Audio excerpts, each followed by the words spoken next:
महर्षि उड़िया बाबा को भी एक उपासक ने पालन से। यदि हम नियम पर दृढ़ रहें तो मन हमारा क्या कर सकता है? नियम तो परमात्मा देखता है। हम लोग भजन करने के लिए नियम की बड़ी आवश्यकता। हाँ, बड़े नियम की आवश्यकता है। तो जैसे प्रातः काल से सायंकाल तक की हर व्यक्ति की अपनी एक दिनचर्या होनी चाहिए। ऐसा नहीं कि आज हम 4 बजे उठे, कल 7 बजे उठे, पर फिर मन को आप कंट्रोल नहीं कर पाएंगे। मन के लिए एक दिनचर्या होनी चाहिए कि हमको 10 बजे सोना है, 4 बजे उठ जाना है। तो फिर 4 से 4:15 नहीं होना चाहिए, 4 बजे उठ जाना, ऐसा नियम बना ले। और उठ करके हमको थोड़ी देर नाम जप करना है, थोड़ी देर हमें वाणी जी का गायन करना है, थोड़ी देर हमें ध्यान, एक अपनी दिनचर्या। फिर हम अपने संसार के कार्य के नियम, जो संसार के कार्य हैं, उनको भी करते हुए भगवान को समर्पित करें। जैसे जो पद में है, जो आपको राष्ट्र सेवा मिली है, अगर आप अधर्म आचरण करते हैं, अपने पद का दुरुपयोग करते हैं, तो आप सुबह जग करके थोड़ा माला चला लीजिए, फिर भी आपका कल्याण नहीं होगा, क्योंकि आप अपने पद का, अपने सेवा का दुरुपयोग कर रहे हैं। जैसे हम जानते हैं कि अधर्माचरण है, ये अधर्मी है, हमें पता है दोषी है, और वो हमको कुछ धन दे देता है, और हम उसको मुक्त करवाने की बात सोचते हैं, और जो निर्दोष है उसको फंसा देते हैं। अब तुम चाहे जितना माला चलाने की कोशिश करो या दान पुण्य करो, वो तुम्हारा अधर्म आचरण, वो अधर्म का धन तुम्हें सतमार्ग में नहीं जाने देगा। नियम लेना चाहिए कि जिस पद में है, जिस धर्म में है, जिस कर्तव्य में है, चाहे कुछ भी हो जाए, हम अपने कर्तव्य से विमुख नहीं होंगे। जितना जप महान है, उतने कर्तव्य महान है। दोनों बातें समझना है। माला फेरा और इसके बाद बेईमानी, अधर्माचरण, इनका कोई नियम नहीं है कि हमें कैसे चलना है, तो वो माला काम नहीं कर पाएगा, क्योंकि उसका तभी सत्य भाव माना जाएगा माला जपला जब धर्माचरण है। धर्माचरण नियम से। बोले वो बड़े कट्टर नियम वाले हैं, उनको घूस नहीं, आप उनको भयभीत करके नहीं काम करवा सकते, प्रलोभन में काम नहीं करा सकते। ये हमारी गृहस्थी है ना, तो गृहस्थी के पालन के लिए धन चाहिए, और धन के लिए हम धर्म को आगे रखें, धन को नहीं। धर्म को, हमारा कर्तव्य क्या, प्रायः जैसे पूज्य बाबा ने कहा, आज हमारे देश में बहुत दुर्दशा हो रही है। दुर्दशा हो रही, क्यों? क्योंकि सब अपनी जगह से गलत हो रहे हैं। अगर अपनी जगह हम ठीक रहे तो हमारी दुर्दशा नहीं होगी। हमारा भजन कम होगा, लेकिन हम धर्म से चल रहे हैं तो हम विजयी होंगे। हम भगवान को प्रसन्न कर सकते हैं, क्योंकि हमें जो कार्य मिला है वो भगवान का ही कार्य, सृष्टि भगवान का कार्य। जैसे नए बच्चे कुछ वकालत बोले, नहीं हमारी कोई ऐसा कंपनी दो, ऐसा कुछ बोले कि हमारी कंपनी को ये सिखाया जाता है, तो हमको तो ये करना ही होगा, अगर नहीं करेंगे तो हमारी वकालत का मतलब क्या रहा? तो नहीं, वकालत का मतलब अधर्मी को मुक्त करवाना नहीं है। वकालत का मतलब अधर्मी के सबूत एकत्रित करके उसको दंड दिलवाना है, और धर्मात्मा को मुक्त करवाना है। अब इसके लिए आपके पास अर्थव्यवस्था अगर कमजोर भी है, तो धर्म व्यवस्था आपकी पूरी है। धर्म व्यवस्था ठीक है तो परिवार स्वस्थ रहेगा, सुखी रहेगा, भगवान आप पर प्रसन्न रहेंगे। अच्छा, फिर हमने तर्क रखा कि जैसे आपकी बहन के साथ कोई गलत व्यवहार करे, आपको पता है, और वो आपको 10 लाख रुपया घूस दे, तो क्या आप उसका पक्ष लेंगे? नहीं। तो फिर दूसरी बहन के साथ किया है। अब यहां विचार करना है ना, अपने भाई का अगर कत्ल किए हो, मुझे पता हो कि ये दोषी है, तो क्या हम पैसे से उसको मुक्त करने देंगे? लगेगा कि जान की बाजी लगा देंगे, और तुम्हें हम, ऐसे ही एक गरीब आदमी की किसी ने हत्या की है, तो आपका पक्ष बनता है। पर यह ज्ञान कहां मिलेगा? बिना अध्यात्म के ये ज्ञान तो मिलेगा नहीं। ज्ञान तो इस बात का मिला कि कैसे पैसा कमाया जाए। अच्छा, वो पैसा यदि अधर्म से आया है तो आपकी दुर्दशा कर देगा, आपकी बुद्धि भ्रष्ट कर देगा। तो जो बाबा कह रहे हैं कि आज हमारे समाज की बड़ी दुर्दशा हो रही, उसका कारण यही है कि हमें अध्यात्म का ज्ञान नहीं, हमें धर्म का ज्ञान नहीं, और बड़ी बड़ी गलतियां हो जाती है। बिल्कुल पता है आदमी निर्दोष है, और हम धन के प्रभाव से उसको दंड दे देते हैं। वो दंडा भगवान जब आपको पलट कर देंगे तो आप सह नहीं पाओगे, उसका परिणाम बहुत बुरा होता है। तो इसलिए समाज को चाहिए अपने अपने कर्तव्य का पालन करते हुए एक नियमावली बना ले।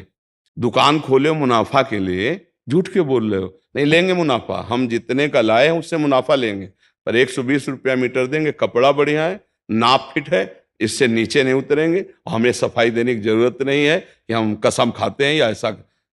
हम जानते हो ये बिजली है, दुकान है, नौकर लगे हैं, तो इसका मुनाफा लेने के लिए दुकान खोलें, कोई दान करने के लिए तो नहीं। तो सबको पता है मुनाफा लेगा, लेकिन एक फिक्स दाम, उसे 10-20 रुपया का मुनाफा लेकर के हम उसको बेच रहे हैं। लेकिन झूठ क्यों बोले? बोले झूठ के बिना धंधा नहीं चलता। नहीं, ऐसा नहीं है। अब असत्य बोलोगे तो उससे जो आपको मुनाफा मिलेगा वो आपकी बुद्धि भ्रष्ट करेगा, और सत्य है कि मुनाफा के लिए है वही चीज, और आप एक फिक्स रेट में दे रहे हैं, बढ़िया है। अब अगर आप कोई मिलावट करके भोजन सामग्री दे रहे हैं, आपको पता है, तो जो खाने वाले के हृदय में बैठे हुए भगवान हैं वो तुम्हारे जीवन में मिलावट कर देंगे, तुम्हारा जीवन महान दुखमय हो जाएगा। ये कहां समझा जाता है? एक आदमी सिंथेटिक दूध बना रहा है, उससे कहो ये अपने बच्चे को पिला, नहीं पिलाएगा। फिर ये दूसरे का बच्चा जब पिएगा तो उसकी हालत क्या होगी? दूसरे शरीर में जाएगा तो हालत क्या होगी? वो केवल धन की बुद्धि रख रहा है। एक आदमी घी में केमिकल मिला रहा है, एक ऐसे अभक्ष पदार्थ मिला है, वो स्वयं नहीं खाएगा, लेकिन वो होटलों में भेजा जाएगा, हजारों लाखों लोग खाएंगे, बीमारी बढ़ेगी, उसको रुपया से मतलब है। ये चीज, ये दुर्दशा हर जगह धर्म का ज्ञान न होने के कारण फैल रही, नहीं फैल रही। एक मरीज बीमार है, असली दवाओं में पैसे ज्यादा है, नकली दवा लेकर के असली के दाम में बेच देना, उसको बिल्कुल फायदा ना होना। लेकिन परमात्मा देख रहा है, तुम जानते हो नकली दवा है, वो तो नहीं जानता बेचारा, ज्यादा पढ़े लिखे नहीं, किन होगा, वो आपको उत्तम गति प्रदान करेगा। पर ऐसा कहां समझ में आ रहा? अध्यात्म के बिना भला ऐसा समझ में आएगा? तो इसीलिए कह रहे हैं हमारे देश की दुर्दशा हो रही। पूर्वजों में पहले ये था कि हमारा धर्म नहीं जाना चाहिए चाहे प्राण चले जाएं, हमारा चरित्र नहीं जाना चाहिए चाहे सर्वस्व नष्ट हो जाए। आज इसकी कोई परवाह नहीं, तो उसी से बुद्धि भ्रष्ट हो जाती है, जीवन एक पशुवत आचरण वाला हो जाता है, और वो अपने को बड़ा सुखी समझने लगते हैं कि हमारे पास बड़ा वैभव है। लेकिन प्यारे, उस दिन को याद करो जिस दिन तुम्हारा आखिरी समय होगा, ना तुम्हारा फार्म हाउस जाएगा, ना महल तुम्हारा जाएगा, ना बैंक बैलेंस जाएगा, ना कोई व्यक्ति, और ना ये शरीर। अब तुम्हारे कर्म तुमको भोगवाएंगे। उस समय की कौन याद करता है? अगर उस समय की याद हो तो भय लग जाए कि नहीं नहीं, पाप नहीं करूंगा, क्योंकि जाना है यहां से। अच्छा, कब जाना कुछ पता नहीं, किसी भी समय ट्रांसफर हो सकता है इस शरीर से। तो हमें लगता है कि महापुरुषों के जो वचन है कि हमें एक नियम से जीवन जीना चाहिए, धर्म पूर्वक जीवन जीना चाहिए, अपने कर्तव्य का पालन करना चाहिए। जो हमारे लिए कर्तव्य, आज प्रायः धन प्रधान बुद्धि होने के कारण कर्तव्य स्वाहा हो रहा है। एक विद्यालय में विद्यार्थी के लिए जो गुरु पद में बैठा है, उसका क्या कर्तव्य है? वो अपने कर्तव्य को भूला हुआ है। भला छोटे छोटे विद्यार्थियों को, जिनकी नींव पूरे राष्ट्र सेवा में, समाज सेवा में बन सकते हैं, अगर उनको हम सही शिक्षा नहीं दी तो उनका पूरा जीवन बर्बाद हो जाएगा। अगर उनको हम गलत सपोर्ट कर दिए तो उनका पूरा जीवन बर्बाद, क्योंकि नया जीवन है। और जगह जगह अपने अपने कर्तव्यों का यदि पालन किया जाए तो पूरा समाज सुखी हो जाए। लेकिन कर्तव्यहीनता आ रही, कोई अपने कर्तव्य को नहीं समझ रहा है।